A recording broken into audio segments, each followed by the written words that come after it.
Hey folks, how's it going? This is Seagull here to find that the plot, yes, has thickened, because the listing that I covered the other day for this Enchanted by Nature expansion pack that appeared on Instant Gaming's website has now disappeared. I tried the direct link I posted in the video description of my previous video, and it just goes to the homepage, and I tried searching for it as well.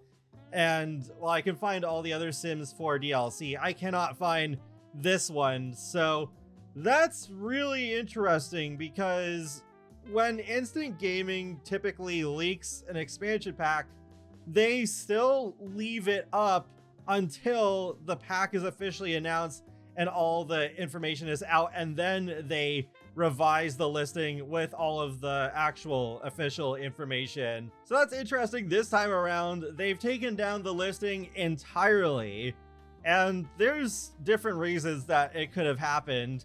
I mean, maybe it did have to do with what was obviously generative AI in both the cover art and the pack description. I mean, that would be nice if they actually did realize, hey, using generative AI is wrong. But that's very unlikely the case. So I also don't think this has anything to do with EA. I don't think they intervene, because they don't really seem to care much about taking down fake leaks. So I don't see why they would suddenly start caring about Instant Gaming leaks now. One other theory that I have, remember how Instant Gaming had that Stay Up listing for years? But Stay Up was the theme name of a roadmap, the one that included the Werewolves game pack. So Stay Up was not the actual name of a DLC, yet they had that for years. And maybe then Enchanted by Nature is the name of the next roadmap?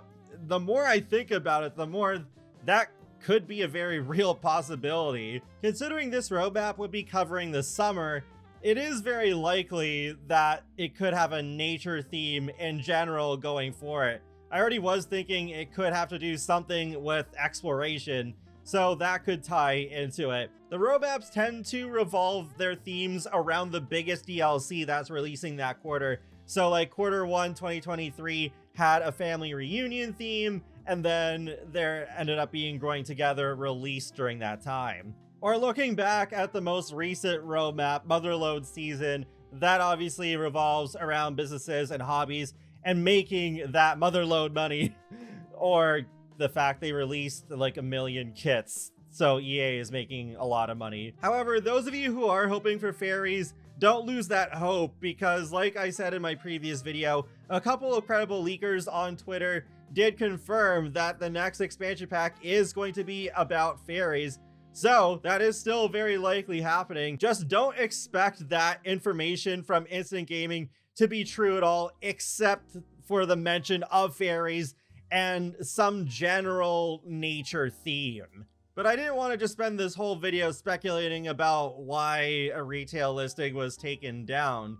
CBX Sims potentially seems to know the theme of the world in the fairies expansion pack, because he tweeted going on a plane to New Zealand.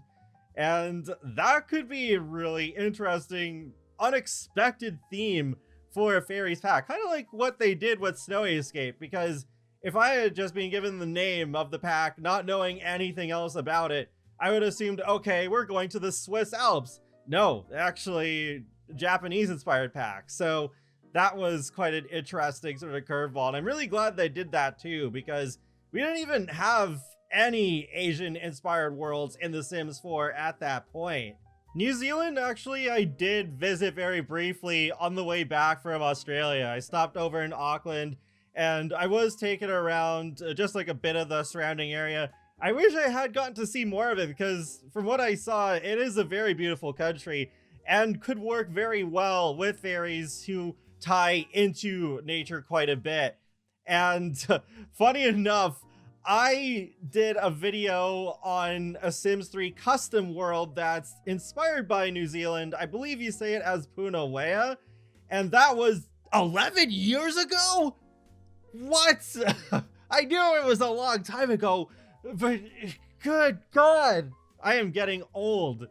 But yeah, that was part of my World Showcase series that I did way back in the day.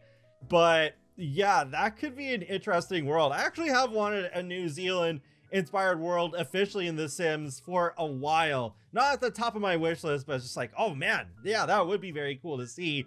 And a fun fact about New Zealand as well is that there's more sheep than people. It was a fact I heard a long time ago, but I had to make sure that was still true. And it is. According to the Associated Press, as of this month, they have confirmed that it's not even by a small margin still. It's 23.6 million sheep compared to 5.3 million people. So about 4.5 sheep for each single New Zealander. That's so many sheep. And sheep are cute and very funny. So that's pretty amazing. So here's a prediction. In some form, there will be sheep in this Fairies expansion pack, whether they are just distant scenery, kind of like those like 5 polygon sheep in the distance in Windenburg, or they end up being a feature kind of like the mini sheep in Horse Ranch, except not just small sheep, but like full-sized sheep that you could still shear for wool potentially. I could imagine them recycling that feature if they wanted to. But I mean, yeah, if you're going to have a world inspired by New Zealand, you have to have sheep somewhere. It'd be like if they did a Canadian inspired world, but then there was no maple syrup to be seen. That would be an absolute travesty. So hopefully that information is real. I totally would have expected a Fairies pack to have a Scottish inspired world, but New Zealand is definitely something that I want more. Worlds tend to be one of the things that I'm most interested in when it comes to expansion packs these days. So I'm actually a little more intrigued about this upcoming expansion pack now, even though Fairies are not something that I'm very interested in, even as someone who enjoys occult gameplay. However, since this is an expansion pack, not a game pack, like say Realm of Magic or Vampires, then there should be at least 1 or 2 other main features that don't necessarily have to be supernaturally themed. It was pretty cool how with Life and Death, they split the focus between realism and supernatural gameplay. So you have things like funerals that are more in-depth as a full event, and being able to write a will or make your own bucket list. But then for the more supernatural side, you have the ghosts expanded with their own skill tree, the ghostly NPCs you can run into, the Ravenwood section that is like more on the veil between life and death, and of course, working for the Grim Reaper as a Reaper yourself. From what I've seen, Life and Death was pretty positively received, especially compared to many of the recent expansion packs. So I would not be shocked if they did a similarly focused expansion with a split between supernatural and realism, even if it doesn't happen next time. But I have brought up in the past that enhancing plant sims, much in the same way as Ghost, that'd be a perfect opportunity to do that alongside Fairies, because I think they would match up pretty well. That's pretty much all I have to say for now, so feel free to let me know your thoughts on all this in the comment section below. And thank you so much for 35,000 subscribers. That's really awesome. So be sure to subscribe if you would like to keep up with my latest gaming content. I will talk to you all later and have a great day. Thanks for watching.